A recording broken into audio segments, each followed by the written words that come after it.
un chat qui bouge aujourd'hui, c'est pas normal. Où est-ce qu'ils sont tous passés? Oh, j'avais complètement oublié. On est vendredi. Et vendredi, c'est jour d'hygiène et de propreté. J'ai complètement perdu la boussole depuis que je suis ici. Mais je sais où ils sont. Je vais aller les retrouver. Ah, tiens, mon ami Mohamed. Je vous présente mon ami Mohamed Issa. On est ici ensemble depuis une semaine avec toute l'équipe de production de Hol Hol Challenge.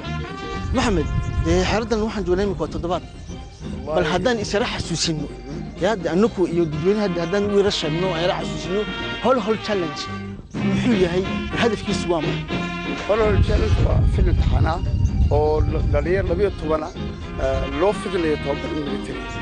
كاسو طبق كي الميليتري دبت أونا نحين لكن وليبنا عن كاميرا وقاعد كرين قيبو وقار أيضا ماذا وحكمل هذا سوقات الصالحان طبق كسبسن غبكة مثلا تصوصر وقار أيضا ماذا تا كاميرا يدو مقادي كرتو لنا إذا كله أما وجوده كله فينا كنت حنا لو قدر لي وحوي سلو وقادو دنيرت لما يتوقع يجو سيدا يقولوا جاقادي كران عسكر لماذا سيدا حقو تاجيه دلقات كود صبر كود أذي كود في الفعول إيو صبر خاصة ولي بين دلقات كأوسي أرق منك عسكري وأنا دلقات يشوف وأنا أمر كقاطو وجوده كله أما قيبها كله فيلم كتحناي هلا الجالس لو قباني وحوي أي وجدان دورياش إيه دنيا تبا حيل كسار واجب كسار منك ميليتري يا هوش قرن كواهيو أذك الله ما غشني مكاوي محمد نك يميا ويا هول هول تشالنجك معنا وريسه هاي نكي عسكرينو تاماي و أبهين أدبي كيم برساناي و عسكرينو تيران دحوعدنا و أمري بيشتاناي أموتيتك يب بينمي و حاجة ده وسلاح دوكك برسانهم يا نو أبنا مشيتي و حاجة ده منا يقول قبلهن لكني مقبوع سيرتي كم برسانة مقبوتها كم برسانة صبري و عيبي غرانه هي وعد كاد أبانا فدين تاماي تيران فيا وعد كاد و جديد اللي وعد كادنا برتانا فدين تاماي و بركادنا بريا وعد كادنا أبانا فدين كادنا مقبوعها جدا ثاني وهي كادو كي كم برسانة قد بابينك اللي يسوق عين الناي صبري اللي برتان الناي وحاجة كي إن كدتها هول تشالنجي وهو مقبوع كادو كم برسانة وهي كي بنام شتي أو نلوم أيام كلمة إحنا نلوم وهي كي كم برسك لاعب محمد وأنا حسنت هاي إن كانت قوح دي بنجارية يا مش هنتوجن وانجر تود ويريد به ما درت أنت جمعنا هاي ومالنتي والله أنا دافدا جور دو بروبريتي ديجان لو قال دافك قالت ما درت ديك هكو سعودي بمسكوب دم بندون أنا بحاول نضافر بسوي هاي صغير أكس وكهاي الوادي مركيان عسكري كلام أرلي نولينا هاي إباو دارتون أو قدا حسا يوتاريجي يحل تاريجي درجو يكتدير أرميغا إنانسيدو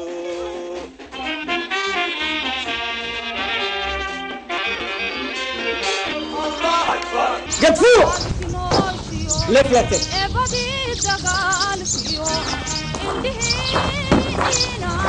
على ديسبيسيون كبغال بوغان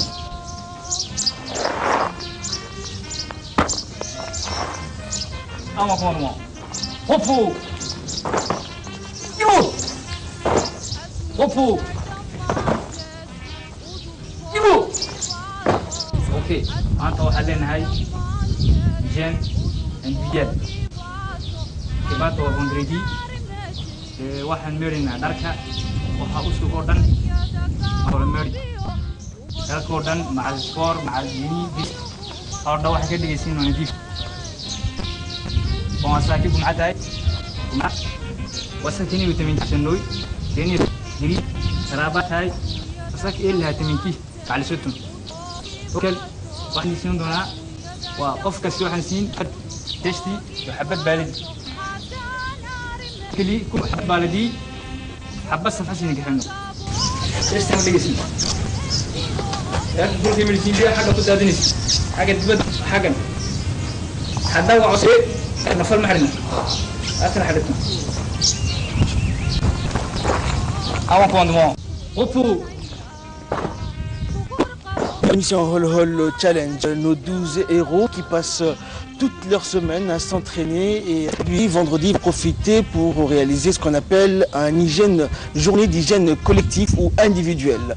Donc ils vont ranger leur chambre, nettoyer leur matériel, faire leur lessive, se raser, enfin s'occuper d'eux-mêmes, contrairement à toute la semaine. Là aujourd'hui nous sommes à l'école militaire, ils ont chacun un seau d'eau et un bocal pour faire leur lessive et dans quelques instants ils vont procéder à cet exercice et chacun va laver sa salle ici à l'école. Gauche.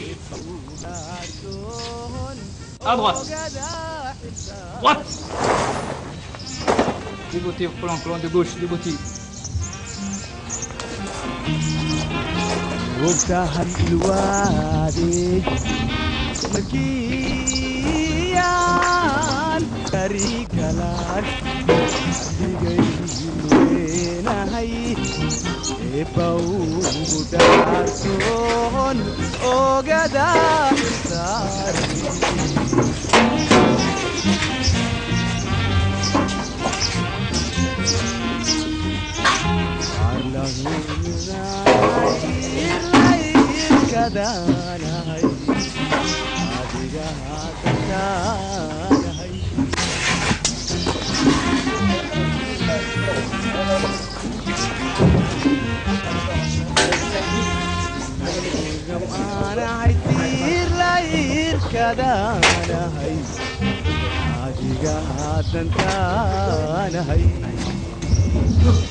هي ياسين نور ما هي المرس هو ده هي الغوص هي سيف ده طبعا استمر جريد مارت هي انا قدرنا هذا غف من يروي ما بين الدنيا يركب هذا حفظ المعلومه دي مدام لي ده انت طبعا ده شغال معنا انه شغال لنا منه دي استمرت لما كمان يقولون جري ما كنا اللي يورن جري ده انت قلت لي في استمر جري هي ها وكل وراشن ما يحاول يجلس قول لي كمان كله ما يرجع ما ميري اي اثنين ولا عاوز كما فاهم دي انا يا صراحه يا اخوان وانت فورس ما ساهم ما هذا في فورس كان هو دريس ويا رجع ريت بدي مالك ها كان قصه انا قصه كده اديو دبده هو فوق الواد كل جابت هاي ودبر حالته ب 66 خويا يا سيدي يا تمام انا يا اخي مار من هذا انا ممكن ما كان درني هذا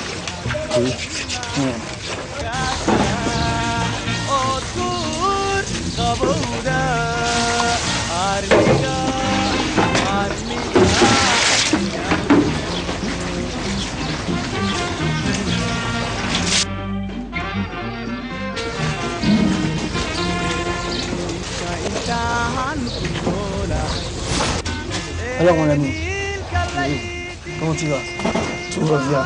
Alors aujourd'hui c'est une journée spéciale, hein? C'est la première fois que je vais à une journée de lessive. J'ai jamais fait ça. Jamais fait. Mais là nous قلت لك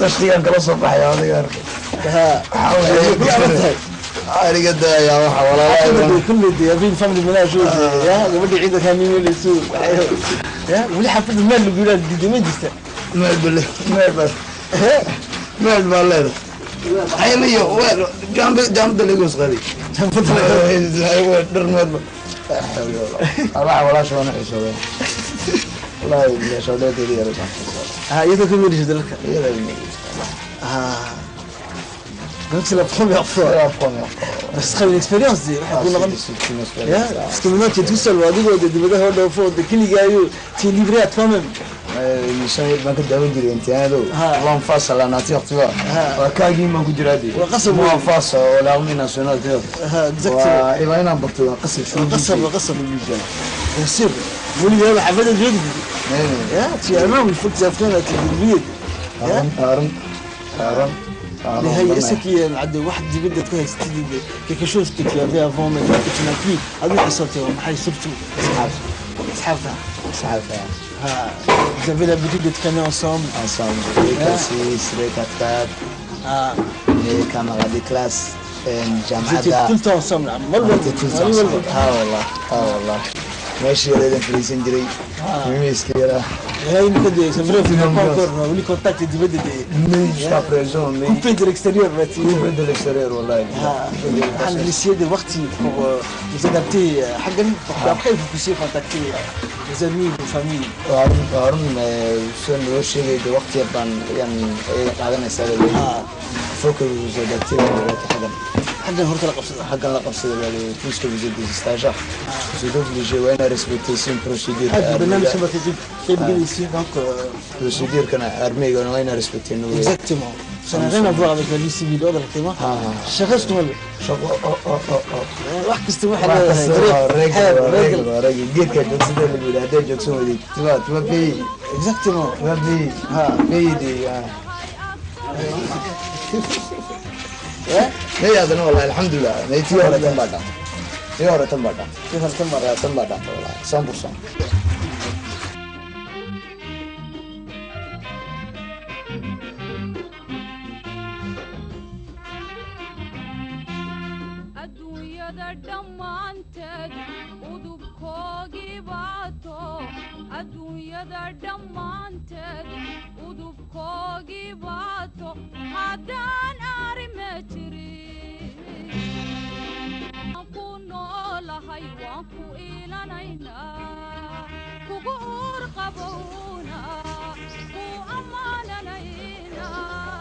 وانا خير بان يا درك ميري جنة أنا فامي جينا وميري جنة ولا الله هذا أكيد إن مودو ما تقول هذا سدر ميران أي حسوديان لا نحبوا شغل يقوم جرير قريب واسكن نقانا واسكن سكرنا إننا محيه هذا ما تو مالين أو مالين ريبويا مالين الريبو أنا دركينا اسكن ميرانا مقصود دينا دركينا أنا كاسكا عشرين أنا كاسكا يا اسكن ميرانا ومالين ريبويا ما نفتنا نافينا دركينا محاها يجا مقصياشينا تمينا سكتلعنا نظافة ما كانت ثلاثة تكنا.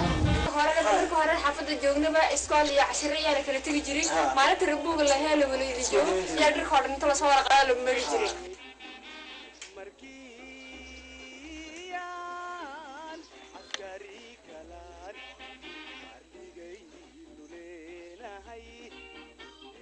Ça c'était normal, pour d'autres c'est une expérience.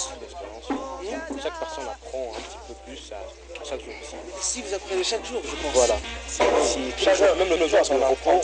Voilà. Le jour le repos comme le vendredi, tu vois. Exactement. On apprend à être autonome, tu vois. Mais le plus important, je sais pas pour vous, mais moi quand je vois ça, plus l'exercice est difficile, plus il faut garder son sang-froid et dire que c'est pour la bonne cause. Voilà. Il faut amener. Il faut avoir une vision. Voilà, il faut voir loin. Il ne faut pas voir jusqu'à là, il faut se projeter dans l'avenir. Mais l'objectif c'est pour nous orienter dans le bon chemin, exactement. Et quand chaque personne dit qu'il est un peu individuel, c'est pas l'esprit d'équipe, tu vois. Oui. L'esprit d'équipe, c'est chaque personne est autonome et fait son devoir.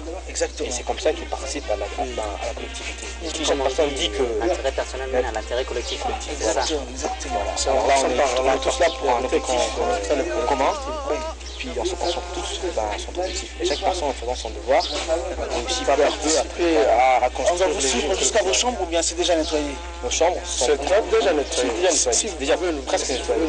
Presque nettoyées. Le lit, l'armoire, tout. C'est un peu carré. Et là vous allez attendre jusqu'à ce que le linge sèche. D'accord. Comme les soleils. Comme s'il y a un pas de soleil, régulièrement.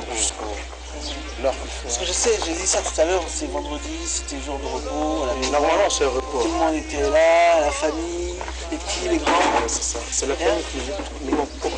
Exactement. Surtout l'ambiance. L'armée aussi, c'est ça. Vous faites une deuxième famille ici aussi. C'est ça, ouais. On a une famille. Mais la seule famille, c'est celle qui a. Et ça, c'est vrai. Ça, on le sait. Mais comme tu n'as pas le choix, comment tu vas faire? En fait, pour être dur, parfois il faut s'éloigner de ce qu'on aime, tu vois. Rentrer dans un milieu et sentir vraiment là, tu sais quelle valeur ils ont. Voilà. Pour avoir ce qu'on veut, il faut sacrifier des choses. Voilà. Voilà. On a sacrifié nos familles et tout ça, on s'est éloigné. Voilà. Et maintenant, on apprend maintenant à s'autosuffire et à être autonome. Ben, ça avance en tout cas, de toute façon. Il faut que ça avance. Avec le temps, on va s'entendre de ce qu'on a entendu. Déjà maintenant, on est habitué ici. dadka dhan waa la dhex galnay xataa qoladii komisyoonka ugu horeysay komisyoonigii naga horeeyey ayaan habeenkaas isku imanaa oo loo wada sheekaysanaa nooga waramaanta diskusiyigii waxay soo mareen sidee maaragtay anaguna aan u yara yeelano moraal aan ku yara adkaysano waxaana sugayana de aan uga digtoonino walaalihii waaweyn maade aduu nasiinayoon konse iyo wixii soo mareen tusaale iyo waxaa noo sheegaya dhibaatadii soo mareen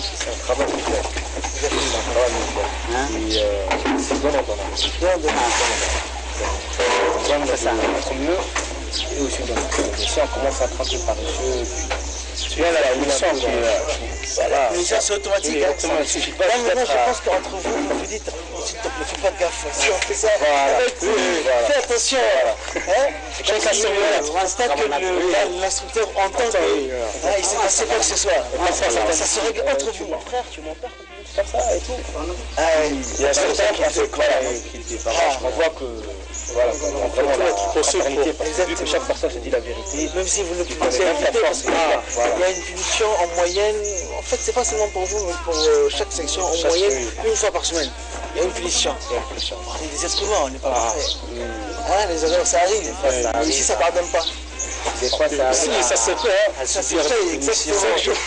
Toutes choses ça se fait ici. Exactement. Parce qu'on est des militaires avant présent, donc il faut faire attention, il faut surveiller notre actes. Exactement. Il y a certains, lorsqu'ils déconnent, on est obligé de subir leur punition. La punition c'est collective. Et là, lui, ils se sont coupables, ils s'en veulent. Après, ça ira. Ils s'en veulent, nous, on leur remonte le moral. Voilà. On lui dit que peu importe ce qu'il fait. Même si la punition fait mal, on peut subir parce que il faut qu'on soit soudés et collés. Ben, exactement. Voilà. Chacun se fait l'autre. Quand on voit que quelqu'un est un peu à part, il ne fait pas ce que nous on fait, tu vois, tu ne fais pas la routine, tu ne fais pas la activité, on se met tous ensemble, puis on part lui parler. C'est-à-dire qu'on le vise un petit peu pour qu'il change, tu vois, et qu'il vienne un peu vers nous. Exactement. C'est pas lui qui va... Il fait une mise à jour, quoi. Voilà, on fait une mise à jour. Maintenant, on a une petite surprise pour tous les spectateurs et tout ça. D'accord. Comme on a un chanteur, on est en train de préparer une chanson. Une petite démonstration qui parle de l'armée et tout ça. En fait, de nous. Ça parle de vous, quoi. Votre expérience. Oui, sur l'armée. D'accord. C'est cool. C'est cool.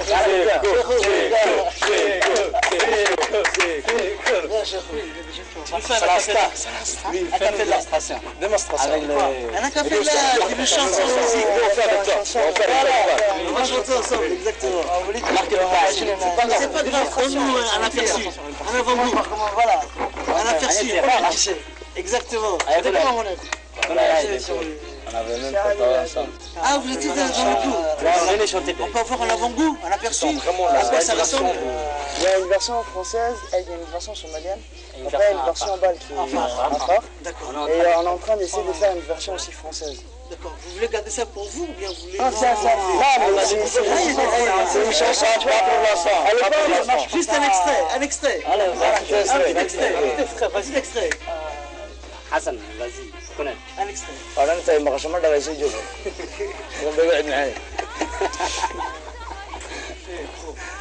Seko, allez, Seko, Seko. waxaanahay ida mudan dalkayna dalkiisa waxaanahay ida mudan dalkiisa difaacaya madaado macashoodo dalkaygii madalo macashoodo waddankaygii ku dadaala nabadiisa c'est tout, oui.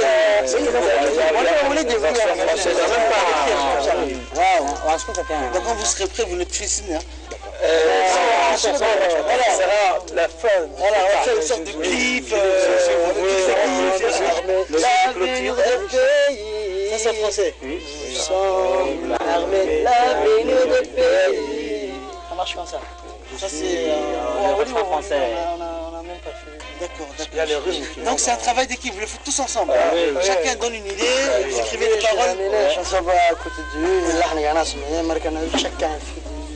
Et donc des c'est quoi le thème? Le thème c'est quoi? Ça parle de quoi? L'armée. De l'armée en général. D'accord. L'armée sous quel angle? Parce que l'armée, on peut parler de plusieurs façons. Le rôle de la c'est en train d'assurer la protection nationale. Une seule fois. Le rôle de la protection nationale. D'accord. Donc, ça parle de notre défense nationale. D'accord. Ça parle spécialement des jeunes militaires et tout ça. Et qu'est-ce qu'on C'est patriotisme en fait. Patriotisme. Voilà. Ça parle aussi de la patriotisme sur la vie. D'accord. Tout ça, les sacrifices qu'il fait. Voilà. D'accord. Mais on ne peut pas le résumer, on est seul, mais vu qu'il a passé un peu d'expérience militaire pour l'instant, il ressent exactement ce que les soldats ressentent. Et ça s'exprime aussi dans ses chants et tout. Puis ça fait vibrer quand on chante dans les chambres, c'est pas pareil. En fait, oui, il y a la chambre, il y a l'école, c'est une sorte de scène de avec le marche. Ça fait vibrer. D'accord, je rappelle juste que vous avez fini de laver votre linge, je suis ici avec vous jusqu'à ce que le linge sèche. Vous bloquez ici, hein? Nous arrivons à la fin de ce 7e numéro. Alors pour le décor et la fermeture de ce numéro, nous avons choisi un paysage assez spécial, rien que pour votre bon plaisir, chers téléspectateurs. Alors à ma gauche se situe à présent, comme vous le voyez, une chaîne de montagnes qui est culminée par le mont Saïd Haroun. Et quand nous avançons un tout petit peu, nous voyons le camp de réfugiés de Holhol. Juste à côté, à quelques centaines de mètres, l'école militaire de Holhol, la ville de Holhol, et juste en face, avec cette verdure, ce tracé, l'ouest de Adda Bio.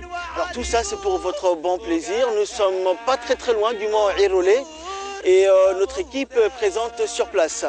Alors une chose est sûre durant ce numéro et cette semaine qui vient de s'achever, la pression psychologique est très forte chez nos 11 candidats de Holhol Challenge. C'est d'abord l'isolement. Nos amis n'ont aucun contact avec l'extérieur, même téléphonique. Et deuxièmement, c'est l'exercice physique qui leur a été demandé durant cette première semaine qui les a marqués également. Ce sont là les deux faits principaux qui ont marqué nos amis durant cette semaine, outre bien sûr le départ de Abdallah qui n'a pas achevé cette première semaine de Holhol Challenge. Alors comment vont-ils entamer la deuxième semaine? Surtout les deux filles du groupe, Araksan et Fardoussa, qui ont eu du mal à tenir le coup durant cette semaine. Alors nous souhaitons bonne chance à nos amis et merci encore une fois à vous qui nous suiviez de nous rester fidèles. Sachez que après le conditionnement physique de la première semaine, le véritable challenge va débuter cette deuxième semaine.